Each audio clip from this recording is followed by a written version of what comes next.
Good morning, this is Pavan Kumar Singh. Welcome you to my YouTube channel basic concept of mathematics. बच्चों चलिए अपने class की शुरुआत करते हैं। बच्चों ये एक्सरसाइज 3.6 के आगे का क्वेश्चन है, जहां पे हमने पिछले क्वेश्चंस को खत्म किया था, उसके नेक्स्ट क्वेश्चन को हमने आज लिया है। बच्चों क्वेश्चन दिया हुआ है, Ritu can row down a stream 20 kilometre in 2 hours and up a stream 4 kilometre in 2 hours. Find her speed of rowing in still water and the speed of the current. बच्चों क्वेश्चन में कह रहा है कि Ritu down a stream 20 kilometre 2 hours में row करती है और अप स्ट्रीम 4 किलोमीटर 2 आवर्स में रो करती है। तो here we have to find the speed of rowing in still water and the speed of the current. तो बच्चों चलिए देखते हैं इसे कैसे सॉल्व करना है। बच्चों हम मान लेते हैं कि speed of rowing in still water is x kilometre per hour and the speed of the current is y kilometre per hour. तो देखिए let speed of rowing in still water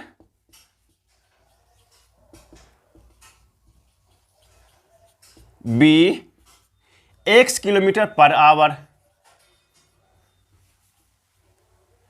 and the speed of current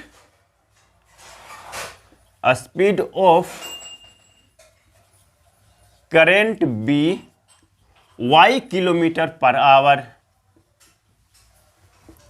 then बच्चों हमने assume कर लिया कि speed of rowing in still water is x kilometre per hour and speed of current is y kilometre per hour. Then according to question बच्चों क्या हो जाएगा?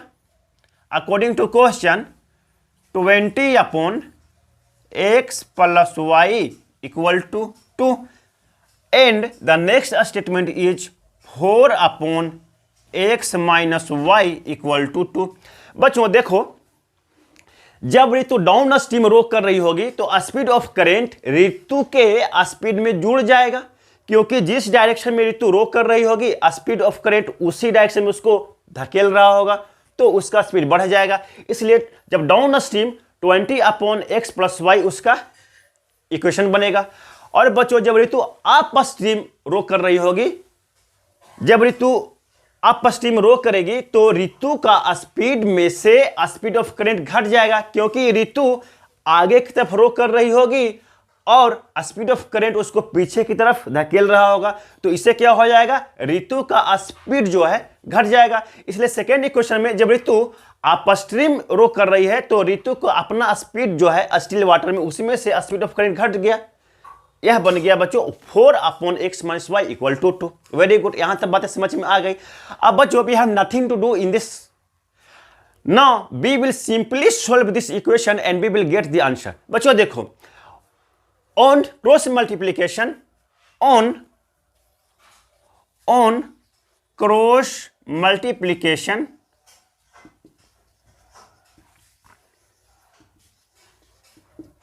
बच्चों जब हम क्रॉस मल्टीप्लीकेशन करेंगे तो x प्लस वाई इंटू 2 हो जाएगा। 2 into x plus y equal to 20 हो जाएगा। वेरी गुड, 2 का डिनोमिनेटर 1 है, आप 1 से 20 को मल्टीप्लाई करोगे 20 ही रहेगा। Next one x minus 2 x minus y into 2, तो 2 under bracket x minus y equal to 4 हो गया। बच्चों देखो जब हमने क्रॉस मल्टीप्लाई किया तो राइट साइड में x प्लस वाई इंटू 2 हो गया और लेफ्ट हैंड साइड में 20 हो गया। अब उसे लेफ्ट साइड में लिखो या राइट साइड में लिखो, there is no difference. Second statement में भी बच्चों देखो कि जब हमने x माइनस वाई को क्रॉस मल्टीप्लीकेशन किया तो x minus y into 2 equal to 4 हो गया, क्योंकि राइट साइड में डिनोमिनेटर 1 है। अब बच्चों देखो कि this is equation number 1, this is equation number 1 and this is equation number 2। बच्चों जब हम 2 को कैंसिल करेंगे तो क्या हो जाएगा? 2 कैंसिल तो 10 2 जा 20, 2 1 जा 2, 2 2 जा 4। बच्चों जब हमने दिए हुए इक्वेशन को 2 से डिवाइड किया तो लेफ्ट हैंड साइड में 2 कैंसिल हो गया और राइट हैंड साइड में 20 बन गया 10 एंड सेकेंड इक्वेशन में 4 बन गया 2। अब यह इक्वेशन बच्चों क्या हो गया, यह हो गया x plus y equal to 10 and x minus y equal to 2। Very good, यहां तक बात समझ में आ गई। अब बच्चों on adding the given equation, on adding the given equation, जब बच्चों हम दिए हुए इक्वेशन को ऐड करेंगे तो क्या आएगा, x plus y equal to 10 and x minus y equal to 2। Very good, जब हम इसे ऐड करेंगे तो plus y minus y cancel, x plus x 2x हो गया एंड 10 प्लस 2 12 हो गया। बच्चों 2 1 जा 2 वन टाइम में एंड 2 6 जा 12। बच्चों x इक्वल टू 6 आ गया। वेरी गुड, अब हम x इक्वल टू 6 को इक्वेशन नंबर 1 में सब्स्टिट्यूट कर देते हैं। Then from equation number 1 we get, बच्चों इक्वेशन नंबर 1 क्या है, x plus y equal to 10, x plus y equal to 10 और x इक्वल टू 6 है तो हम लिखेंगे 6 प्लस वाई इक्वल टू 10 और साइड में लिख दो बच्चों बिकॉज x इक्वल टू 6 हमने फाइंड आउट किया है। वेरी गुड, अब देखो y इक्वल टू क्या हो जाएगा, 10 minus 6 equal to 4, y equal to 4। बच्चों x इक्वल टू 6 आया एंड y इक्वल टू 4 आया। It means a speed of rowing in still water is x kilometre per hour. It means x equal to 6 kilometre per hour and the speed of current is y and y is equal to 4 kilometre per hour. तो बच्चों हो गया hence so speed of rowing in still water is 6 kilometer per hour and a speed of current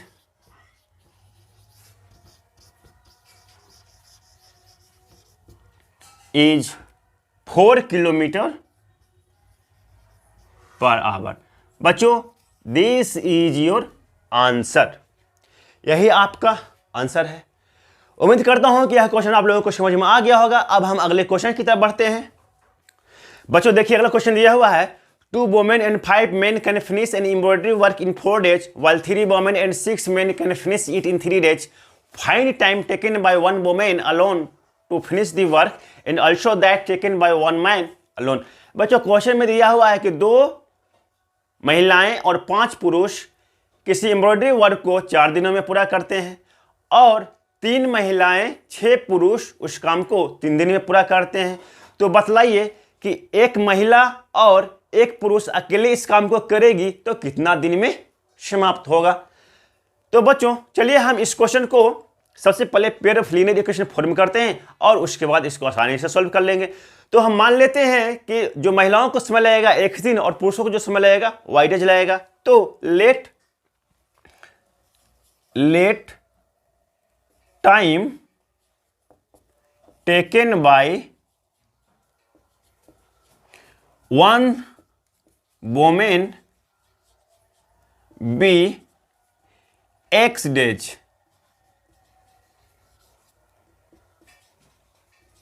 and time taken by 1 man be y days। Then बच्चों हमने assume कर लिया कि एक महिला को x दिन में पूरा करना होगा या एक महिला को इस काम को पूरा करने में x डेज लगेंगे और एक पुरुष को इस काम को पूरा करने में y डेज लगेंगे।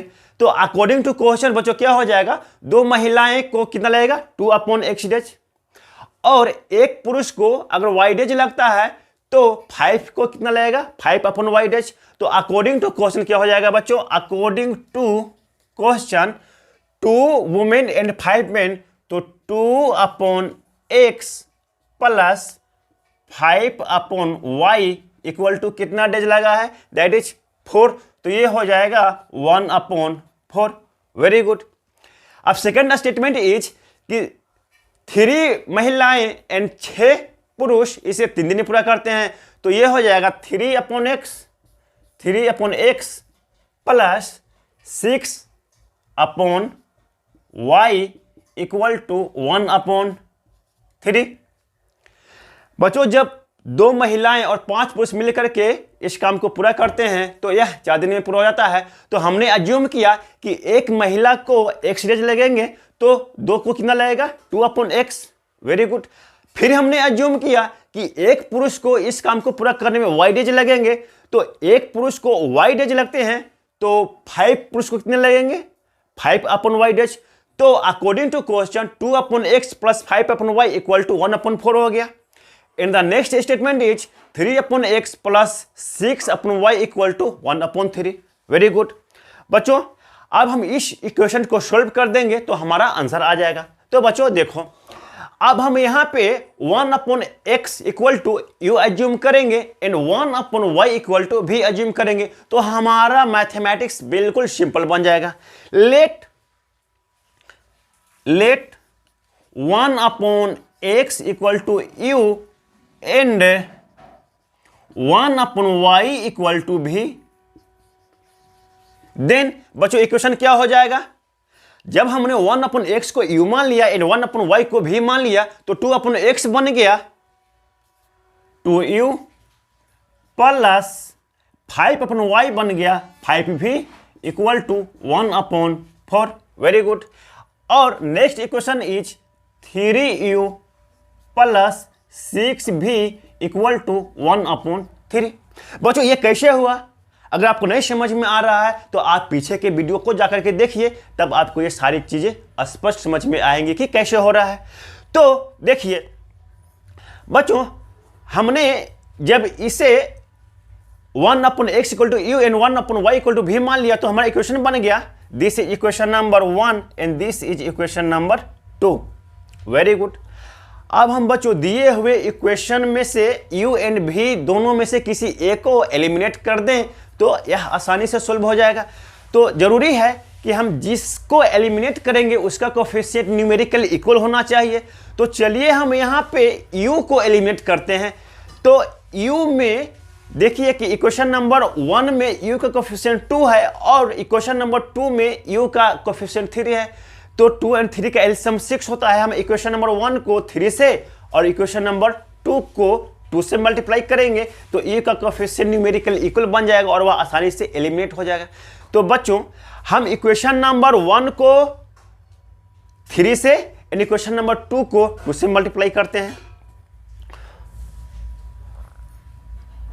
बच्चों यहां पे आप आंसर शीट में अपने लिखेंगे on multiplying equation number 1 by 3 and equation number 2 by 2। मैं यहां पे डायरेक्ट लिख रहा हूं 3 इंटू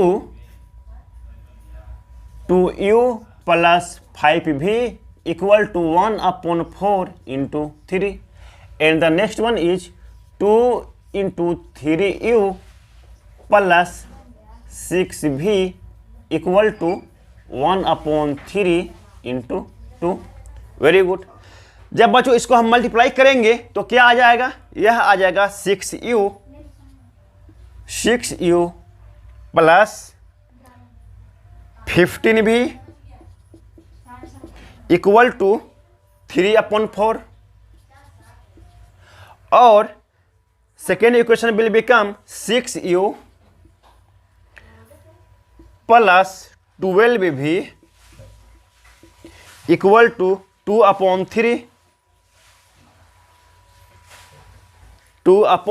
3 यस वेरी गुड। अब बच्चों हम equation number, this is equation number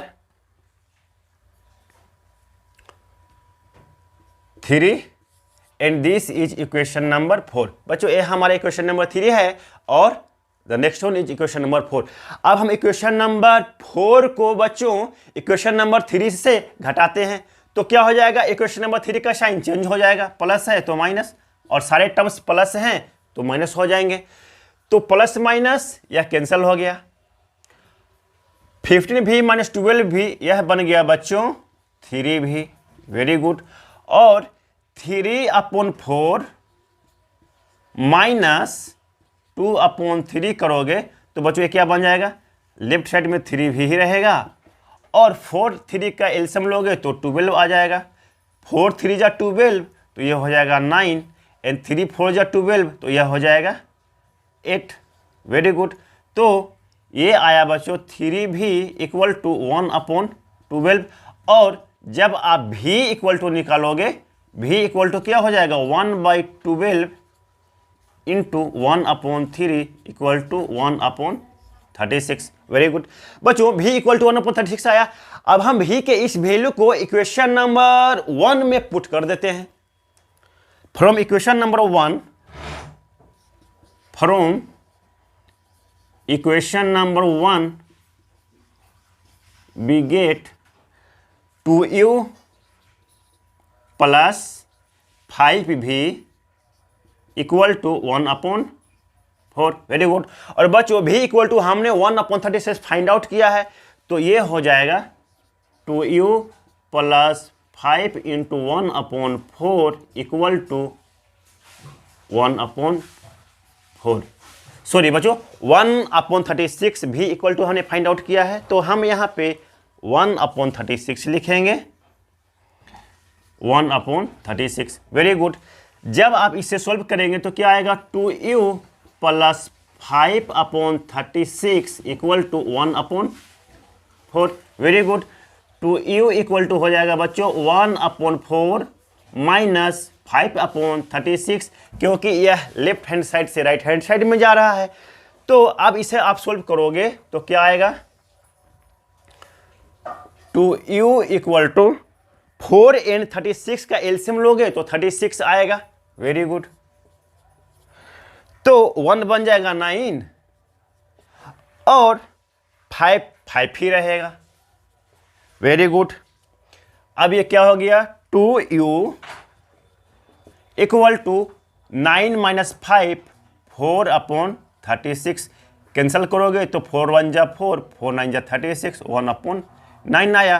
तो u इक्वल टू क्या हो जाएगा 1/9 इंटू 1/2, और बच्चों u इक्वल टू बन गया 1/18, वेरी गुड। देखो u इक्वल टू 1/18 आया एंड v इक्वल टू 1/36 आया, but this is not answer. Now 1/x equal to u and 1/y equal to भी हमने अज्यूम किया था। देन 1/x के जगह पे 1/x लिखेंगे, एंड u के जगह पे बच्चों जो u का वैल्यू आया है दैट इज 1/18, तो यहां पर लिख दीजिए 1/18। और जब आप क्रॉस मल्टीप्लाई करेंगे तो क्या आ जाएगा x into 1, x and 1 into 18, तो बच्चों x इक्वल टू 18 हो गया। And the next one is 1/y equal to v, और v इक्वल टू क्या आया है 1/36, तो यहां पर लिखेंगे 1/36। जब आप क्रॉस मल्टीप्लाई करोगे तो y into 1 y and 36 into 1 36। बच्चों this is your answer, x equal to 18 and y equal to 36। अब बच्चों देखो हमने माना था कि एक महिला को x डेज लगेंगे, तो एक महिला को बच्चों 18 दिन लगेंगे, और एक पुरुष को y डेज लगेंगे, तो यहां पर एक पुरुष को काम करने में y 36 के बराबर है तो 36 डेज लगेंगे। बच्चों यही आपका आंसर है। So x equal to 18 and y equal to 36, this is your answer। बच्चों x is number of days taken by one woman, एक महिलाओं के द्वारा लिया गया time is x and this is equal to 18, so time taken by one woman will be 18 days and time taken by one man is y।